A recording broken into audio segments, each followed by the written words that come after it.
प्रथमे आमर कलेक्टर महोदय को धन्यवाद देवी एसपी महोदय को तत्सहित पीडी महोदय एवं अन्य उच्च अधिकारी जो माने आज नयागढ़ जिले में उपस्थित अच्छा समस्त अधिकारी वृंद समस्त गणमाध्यम बंधु मान को बहुत बहुत धन्यवाद। आज ये उपस्थित रही आपण मैंने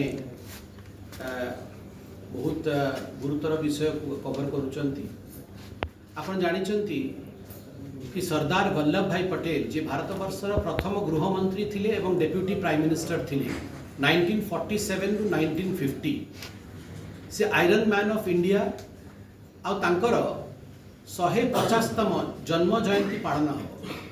ये 150तम जन्म जयंती जहाकू सरदार एट 150 ना दिया ही समग्र भारत वर्षरे प्रधानमंत्री नरेंद्र मोदी गोटे विजन रखिंट सी कि समग्र भारत वर्षरे प्रत्येक जिल्ला रे प्रत्येक पार्लियामेंट्री कॉन्स्टिट्युएंसी रे यूनिटी मार्च रूप में पालन हो। विगत वर्ष मानक 31 अक्टोबर को जो तांकर जन्म जयंती 31 अक्टोबर को रन फॉर यूनिटी होतिला।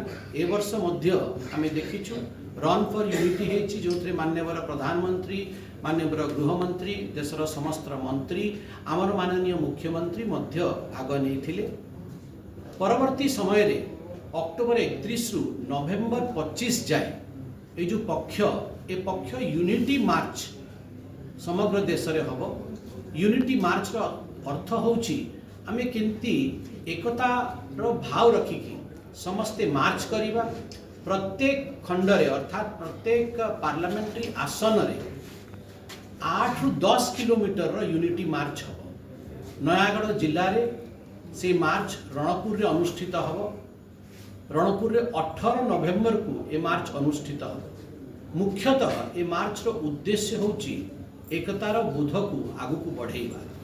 कहीं कि सरदार वल्लभ भाई पटेल 565 प्रिंसली स्टेट्स को एक करिकी आज जो स्वरूप अच्छी भारत वर्षर जो मानचित्र आम देखुचु से मानचित्र को एक करथिले अखंड भारत से सृष्टि करथिले। स्वाभाविक भाव में भारत वर्ष ए जातीयतार भाव को केंति आगु को बढ़े हबो से विषय को आगु को रखिकी प्रधानमंत्री गोटे आह्वान देइचंती।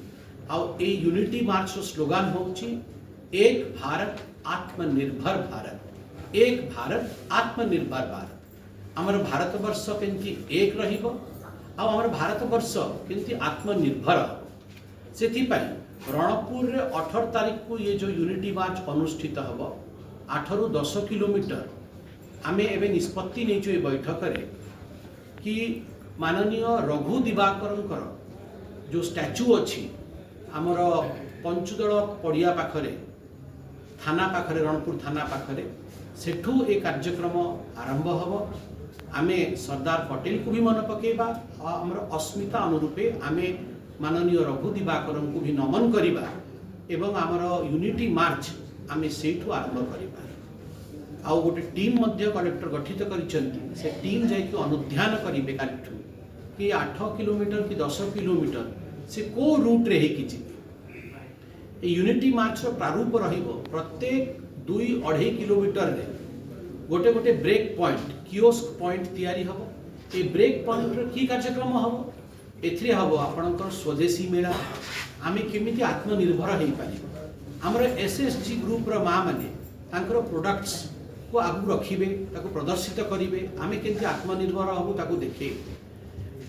2.5 किलोमीटर्स पर पुणी आमे सरदार पटेल कर जीवनी को लेकिन आमे एग्जिबिशन प्रदर्शनी मध्य आयोजित करि पारिबो। हमर ए जिल्ला नयागढ़ जिल्ला जहाँ ऐतिह्य रही आमर जहाँ कल्चरल फेस्ट रही आमे से संस्कृति से इतिहास को मध्य आमे प्रदर्शित करूँ।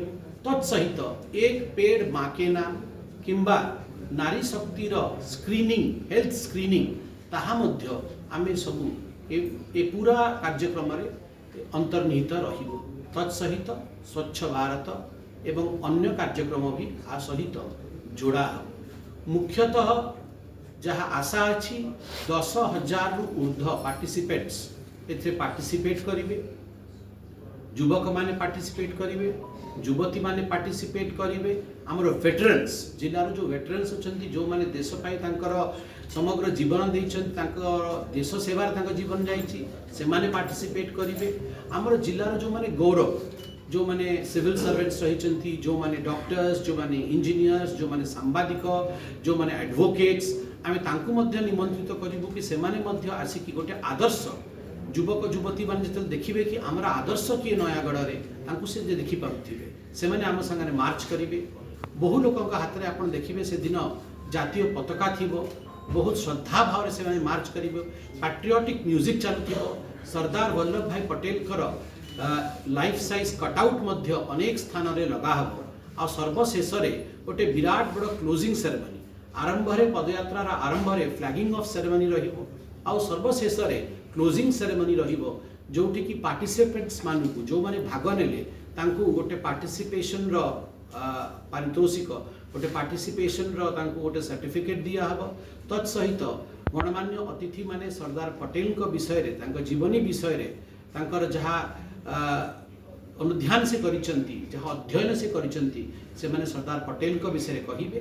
कहीं कि युग परिवर्तन हेराणी, नूतन जो युव युवती अच्छी तांकु मध्य सरदार पटेल को विषय एवं आत्मनिर्भर भारत विषय आमको विषय रखा अच्छी। से मुझे आशा करुच्ची आमे समस्ते एक होकी से मार्च करवा।